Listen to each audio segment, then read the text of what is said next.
নবম pay scale বাস্তবায়নে নতুন বেতন নির্ধারণে খসড়া প্রস্তাব চূড়ান্ত করা হলো, যা জানানো হবে আজকের এই ভিডিওতে।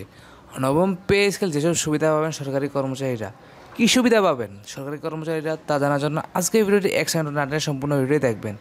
ভিডিও শুরু করার পূর্বে বলতে চাই, যারা এখনও ভিডিওটি লাইক করেনি এখন এই ভিডিওটি লাইক করে দিন, নিচ থেকে চ্যানেলটি সাবস্ক্রাইব করে দিয়ে কমেন্টে জানিয়ে দেবেন কে কোথা থেকে ভিডিওটি দেখতেছেন। সরকারি কর্মচারীদের জন্য নতুন জাতীয় বেতন কাঠামো প্রণয়নের উদ্যোগ নিয়েছে অন্তর্বর্তী সরকার। চলতি সরকারের মেয়াদে গেজেট আকারে নতুন পে স্কেল প্রকাশ এবং তা কার্যকর করার পরিকল্পনা রয়েছে বলে জানিয়েছেন অর্থ উপদেষ্টা। সব কিছু ঠিক থাকলে 2026 সালের শুরু থেকেই সরকারি চাকরিজীবীরা নতুন বেতন কাঠামোর সুবিধা ভোগ করতে পারবেন।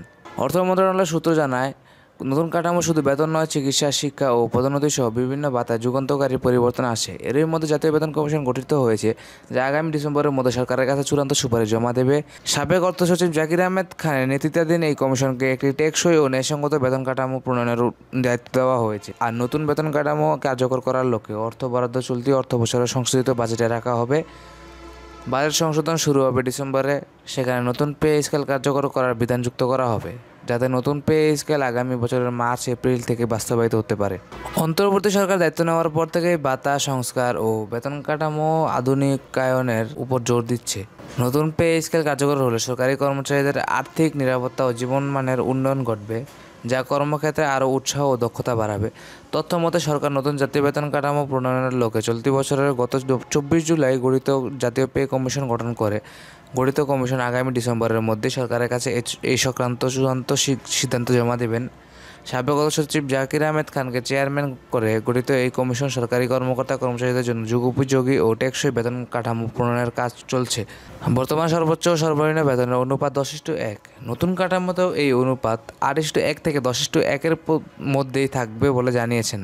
প্রতিবেশী দেশগুলোর বেতন কাঠামোতেও অনুরূপ অনুপাত প্রচলিত রয়েছে। তবে নতুন কাঠামোয় শুধু মূল বেতন বাড়ানোই নয়, ভাতা ও অন্যান্য সুবিধাতেও বড় পরিবর্তন আসছে বলে জানা গেছে।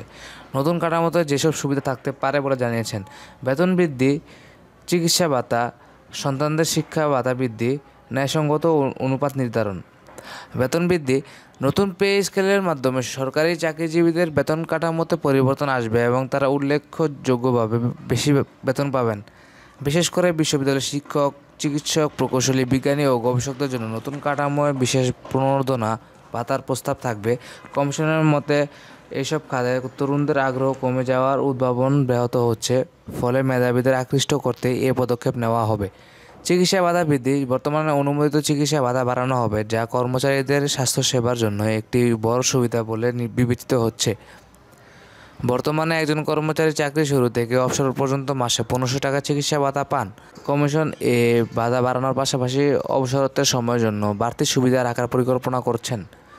সন্তানদের শিক্ষা ভাতা বৃদ্ধি, সন্তানদের শিক্ষা ভাতা বাড়ানোর সুপারিশ থাকবে। এর ফলে সরকারি চাকরিজীবীদের পরিবারের শিক্ষা ব্যয় বহনে সহায়তা পাওয়া যাবে।